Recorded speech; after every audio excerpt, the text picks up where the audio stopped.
Hello everyone, कैसे हैं आप सब। आई होप ठीक होंगे और मैं भी बहुत अच्छी हूँ। तो आज का वीडियो बहुत ही इंटरेस्टिंग है, तो प्लीज़ वीडियो पूरा देखिएगा।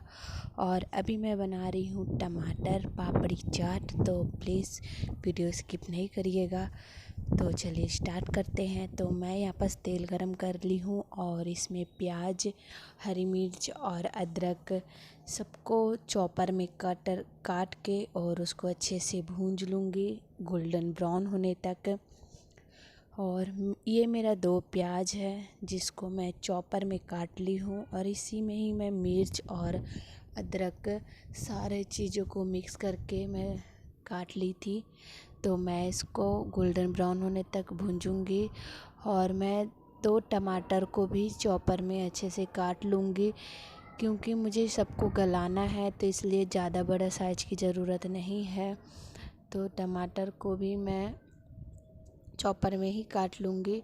और मैं सफ़ेद मटर 1 पाव मटर मैं सुबह फूलने के लिए दे दी थी और मैं रात को बना रही हूँ, तो मैं उसको कुकर में 2 सीटी लगा ली हूँ।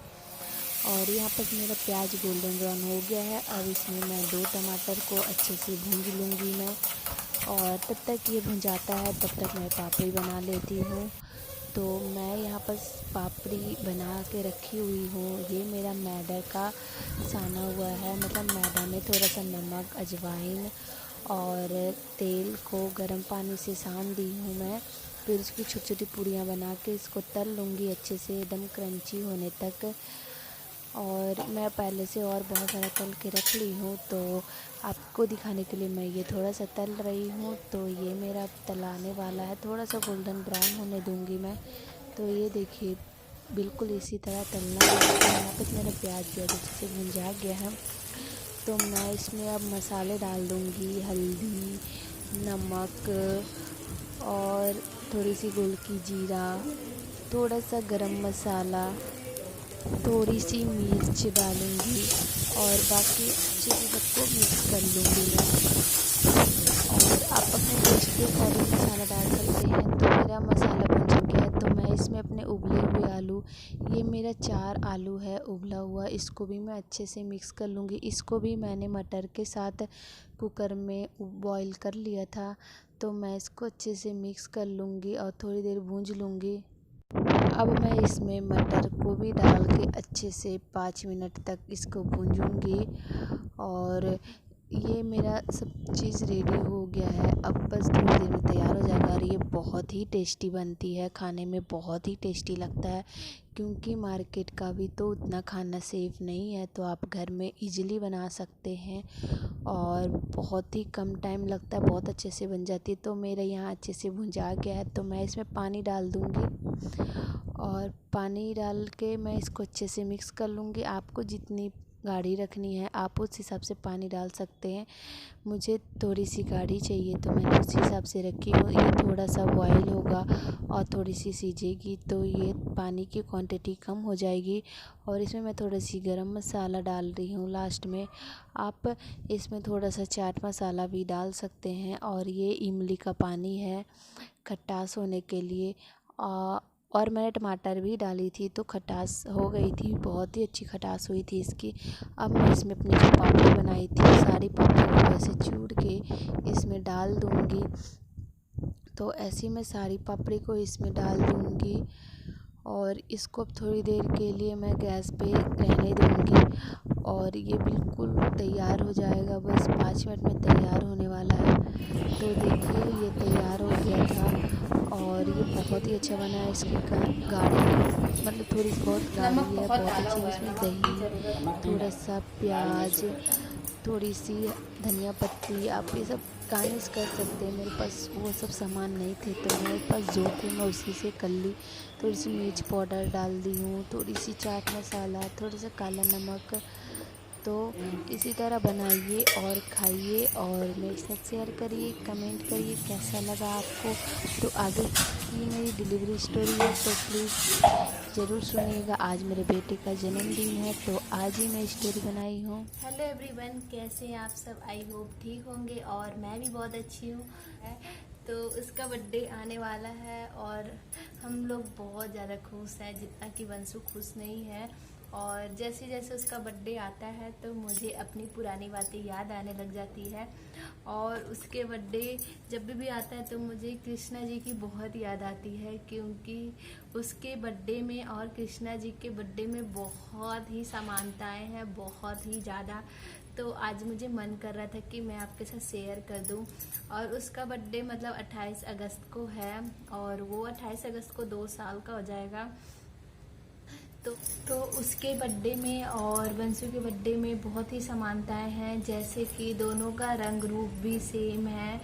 जैसे कृष्ण जी सावन के बाद हुए हैं, सावन के बाद वाले मंथ में। तो मुझे याद नहीं आ रहा है, क्योंकि मुझे हिंदी वाला मंथ उतना समझ में नहीं आता है। जेठ बोलते हैं कि भादो बोलते हैं, शायद भादो बोलते हैं, तो मैं कंफ्यूज हूँ। तो बस सावन के बाद जो मंथ आती है उसी में हुए हैं, हिंदी वाले मंथ में, और बंसू भी उसी में हुआ है। तो चलिए मैं स्टोरी स्टार्ट करती हूँ। और जैसे कि कृष्ण जी अष्टमी को हुए हैं और बंसू दूज को हुआ है बंसू। और मतलब कि मैं अगर बंसू दूज को नहीं होता तो वो कृष्ण जन्माष्टमी में ही होता, क्योंकि उस टाइम 6 दिन बाद कृष्ण जन्माष्टमी ही था। तो मैं सोची थी कि मैं कृष्ण जन्माष्टमी के दिन ऑपरेशन करा लूँगी, अगर मुझे 6 दिन के अंदर नहीं हुआ तो।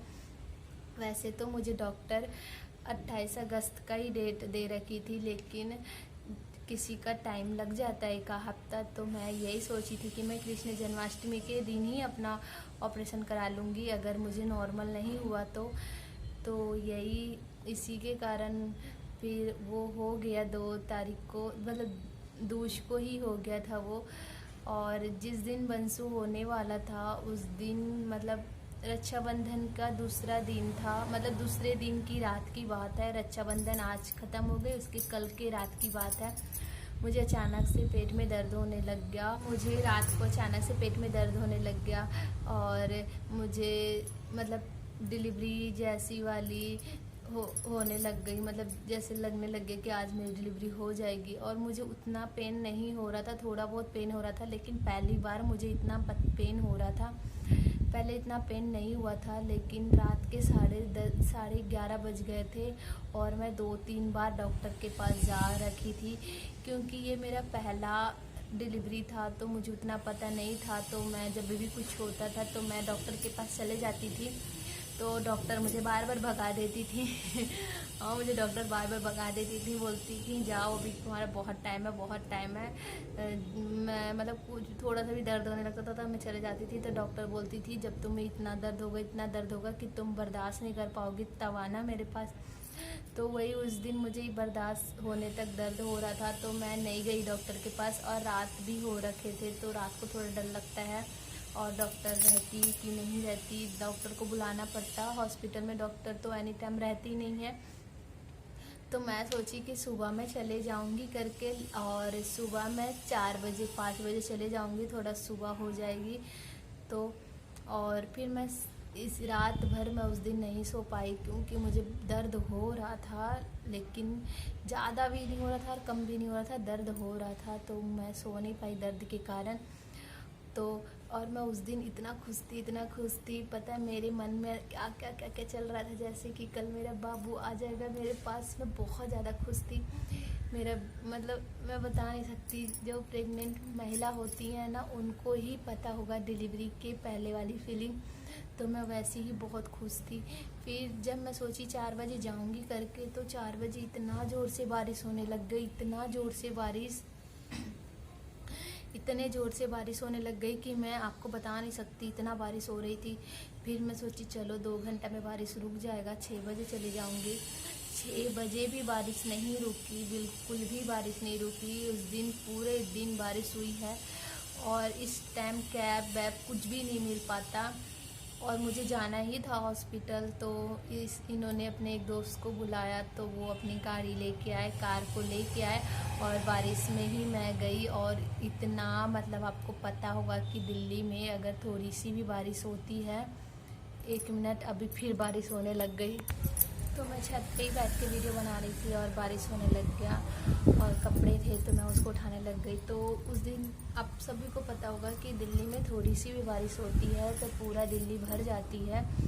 तो उसी तरह से पूरा दिल्ली भर गई थी, इतना पानी रोड पे जमा हो गया था, कहीं कुछ भी दिखाई नहीं दे रहा था। आकार के पूरे चक्के डूब रहे थे, थोड़ा बहुत कार भी डूबने लग गया था, इतना पानी भरा हुआ था। और एक बार अगर गाड़ी बंद हो जाती तो दोबारा बिल्कुल नहीं चलता, हम लोग रास्ते में फंस जाते। तो बहुत ही मुश्किल से धीरे धीरे गाड़ी चलाते हुए गए हैं और फिर फाइनली डॉक्टर के पास पहुँचे। और पता है आपने डॉक्टर ने क्या जवाब दिया कि अभी तुम्हारा टाइम है, घर जाओ। मुझे बहुत गुस्सा आने लग गया, बोली अरे फिर 10 बार आ चुकी हॉस्पिटल, पता नहीं कब टाइम आएगा।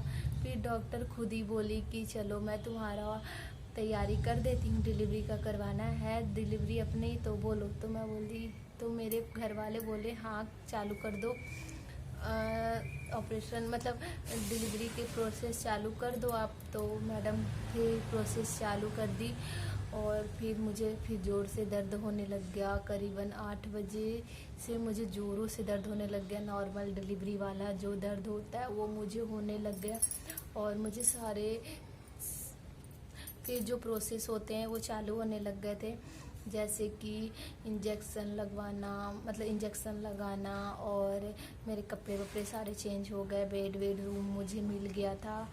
और चाय पानी, मतलब मैं वो दर्द में कुछ पी नहीं रही थी, मैं घर से भी कुछ खा के नहीं आई थी। तो फिर उसके बाद मुझे बोतल में पानी चढ़ाया गया, फिर उसमें जब दर्द का इंजेक्शन चढ़ाया गया तो मुझे और भी बहुत रोना आया और मैं इतना चिल्ला के रोती थी, पूरे हॉस्पिटल को सर पे उठा ली थी। और पता है अभी मैं 1-1.5 साल बाद फिर गई थी हॉस्पिटल कुछ काम से वहाँ। तो डॉक्टर मुझे पहचान ली, बोलती है तुम वही हो ना जो, और चिल्ला के पूरे हॉस्पिटल को सर पे उठा ली थी। मुझे इतना हंसी आ रहा था कि मैडम मुझे अभी तक याद रखी हैं। तो फिर पता है डॉक्टर, मैं दर्द से परेशान हो गई। मुझे लगता था कि मैं नॉर्मल डिलीवरी करवा लूँगी, मुझे उतना टेंशन नहीं होगा। क्योंकि मैं ना यूट्यूब में बहुत सारे वीडियो देखती थी कि नॉर्मल डिलीवरी आसान होता है, लेकिन जब मैं हिम्मत हार गई, मैं जो दर्द होता है वो मुझसे सहन नहीं किया गया और मैं फिर बोलने लग गई नहीं मुझे ऑपरेशन कर दो करके। और फिर लेकिन डॉक्टर नहीं कर रही थी ऑपरेशन, बिल्कुल भी नहीं कर रही थी। फिर सुबह 8 बजे से जो दर्द, फिर शाम को 4 बजे। और मैडम पता है घर चले जाती थी और मुझे ऐसी दर्द में छोड़ के, और मैं बुलवाती थी मैडम को बुला दो, मुझे ऑपरेशन करवा दो करके। तो फिर फाइनली मैडम तैयार हुई ऑपरेशन के लिए, क्योंकि वो बिल्कुल तैयार नहीं हो रही थी ऑपरेशन करने के लिए। तो फाइनली मैडम तैयार हुई ऑपरेशन के लिए। फिर ऑपरेशन रूम को तैयार किया गया, फिर मुझे ले गए। तो मुझे 4:15 में वंशु हो गया, 4 बजे मैं गई थी। तो और पता है मुझे ऑपरेशन रूम में जब ले जाया गया तो पीठ में जो इंजेक्शन लगाते हैं वो लगाए, सब चीज़, मतलब मुझे बहुत खुशी हो रही थी। मेरा दर्द भी कम गया था जब वो बोतल, पानी वाला बोतल हटाए, उसमें दर्द का इंजेक्शन रहता है तो दर्द भी थोड़ा कम गया था। फिर उसके बाद जब ऑपरेशन हो रहा था तो अचानक से ना मुझे उल्टी आने लग गई, इतना जोर से उल्टी आने लग गई। तो मुझे एक पल के लिए ना बहुत डर लगने लग गया कि मुझे क्यों उल्टी आ रही है। मुझे पहले ये सब नहीं पता था कि ऑपरेशन रूम में ऐसे उल्टियाँ भी आती है, और सिर्फ खाली उल्टी आ रही थी, मतलब अंदर से कुछ निकल नहीं रहा था। तो मैं बहुत डर गई थी, एक पल के लिए मुझे ऐसा लग रहा था कि कहीं मैं नहीं बचूंगी, क्या करके कहीं मुझे कुछ हो जाएगा। क्योंकि मैंने ये उल्टी वाले में, मतलब मैं कहीं सुनी ही नहीं थी कि ऑपरेशन रूम में उल्टी आता है। और जैसे कि मैं टीवी में देखती थी कि ऑपरेशन के बीचों बीच उल्टी आ रही है, वो आ रही है, फिर उसको मतलब वो एक्सपायर हो गया, ऐसे मेरे मन में चल रहा था, मैं बहुत डर गई थी। फिर जब फाइनली वंशु हुआ तो डॉक्टर लोग बोलने लग गए हो गया। तो मैं ऑपरेशन हो ही रहा है मेरा, मैं पूछ ही रही हूँ मैडम क्या हुआ करके। तो मैडम बोली कि वंश बेटा हुआ है करके। और मैं उसको जाते हुए भी देखी, उसको पकड़ के ले जा रहे थे, और वो मतलब सांवला ही हुआ है, कृष्ण भगवान के कलर का है वो। तो मुझे उससे कोई एतराज़ नहीं, मैं बहुत खुश थी। और मैं पता है इतनी खुशी मुझे फ़र्स्ट टाइम इतनी खुशी मिली, मैं इतना खुश पहले कभी नहीं हुई थी। और थैंक यू भगवान जी को मैं बहुत थैंक यू बोली, और फिर घर वाले भी सारे खुश हो गए। फिर उसके बाद मेरा पेट चीरे थे जो सिलाई हो रही थी, तो मैडम फिर सब चीज़ करके जाने लग गई। तो मैडम फिर अपना चाबी खोजने लग गई थी, पता है चाबी मेरा कहाँ गया। तो पता है मुझे ना कहीं भी चैन नहीं आता, मैं कॉमेडी हर जगह कर देती हूँ। फिर मैं पता है बेड पे ही लेती हूँ और मैं बोल रही मैडम कहीं मेरे पेट में तो चाबी नहीं छोड़ दिए। तो पता है इतना हंस रहे थे, सबको हंसने लग गए करके। फिर मैडम की चाबी मिली, फिर मुझे शिफ्ट किया गया रूम में।